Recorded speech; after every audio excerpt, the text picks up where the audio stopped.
in the wilderness and on your own, there are 3 very important things that you will need. 1, food.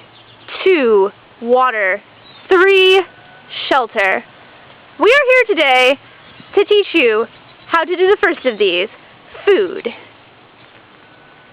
And here's Sharon, our survival expert, to show you how to get food when you are stuck in the wilderness at Westmont during spring break.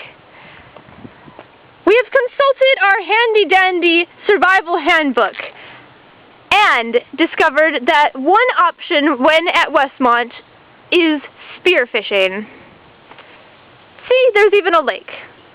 So, Sharon, why don't you show us how to do this first? So, probably the first thing you're going to want to do is find a nice branch. Is that no, nice and long. Yeah, no. There we go, that looks about perfect. Excellent, Sharon. Now, take off all of those excess little branches and everything like that. You want the tip to be as sharp as possible. Does it look good? Yeah, there we go.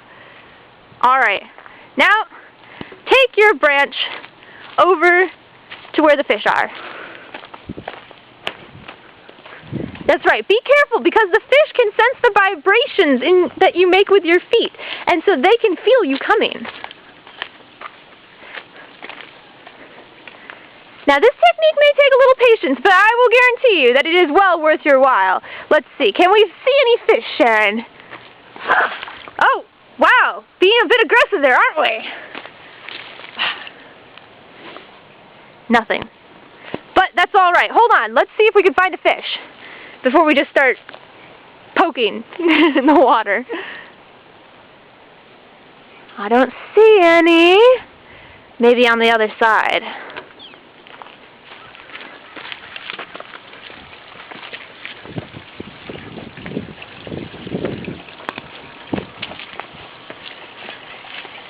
Notice Sharon's stealthy stalking techniques. Now, let's see. Any luck with fish? Fish.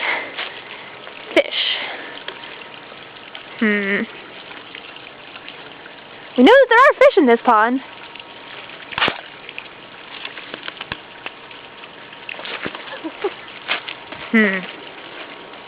Well, perhaps we'll have to use imaginary fish.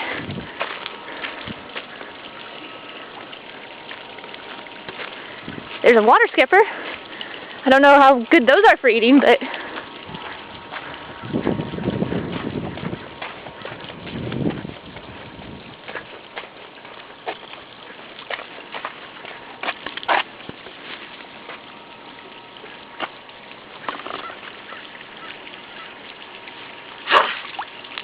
I got one! Yay! Okay.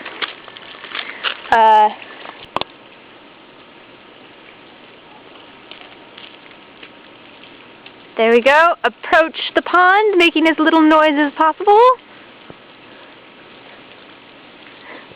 There we go! Oh, look, a duck! Oh, you're right, it is a duck. Now, what should we do with that? Oh!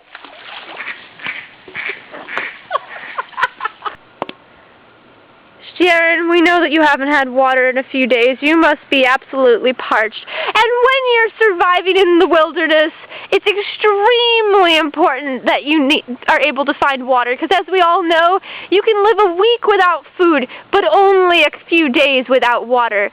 So, try and find a nearby stream bed if you can. Look, there we go. And drink, wait. Hold on, folks. We'll be back in 5 minutes. While we're looking for water, it's very important to understand that the reason that we just don't go back to the DTR pond to get some water is because that water is not flowing. So that means that it's stagnant, which is very unhealthy, and because it can potentially have bacteria and parasites in the water. which is not healthy at all. So you want to make sure that if you can find some flowing stream of water. Eureka! I found it! Oh, looks like our survival expert has found a nice, clear, refreshing stream of water. Oh, let's get a closer look.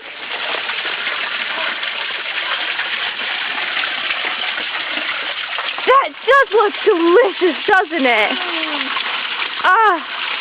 Now, one important note that we should have. Beware of alligators and piranhas when you are in the south of America. I think we're... Where I live! Yes, it is. I think we might be safe. I don't see any here. They usually like deeper water. When miles away from civilization, it's very important to know how to find food, especially foraging for plants will be very important.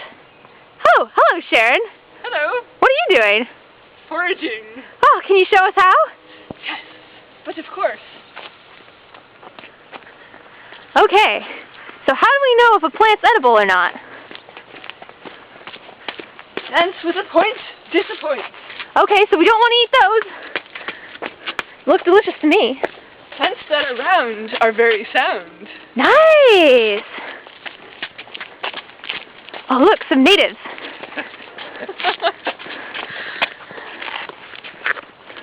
We thought we were all alone on this island. And despite looking very much like grapes, wisteria is not edible. It's a fake. Huh, is it poisonous, Sharon?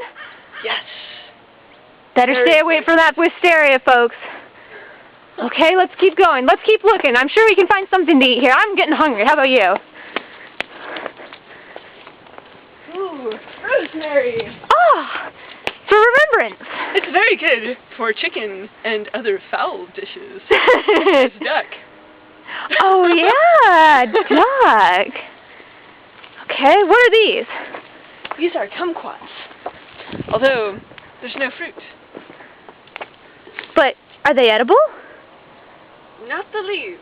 Oh. But, whenever it is in bloom, you may smell the flowers, and then you may eat the succulent fruit.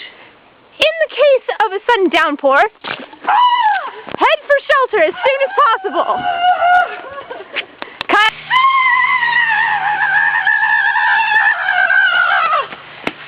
In the case of an emergency, do not panic. Find shelter as soon as possible. Oh dear, this isn't going to be a very good shelter in the case of a downpour like this one. You're going to want to actually build something, I think, Sharon, but this will have to do for now. Now, we all know here at Westmont that temperatures can drop to a startling 50 degrees Fahrenheit around here. So, you're going to want to build a fire to keep yourself warm. Oh, wait. No fires at Westmont, please. No, Sharon, don't do that. No, no fire, no fire. We're changing the plan.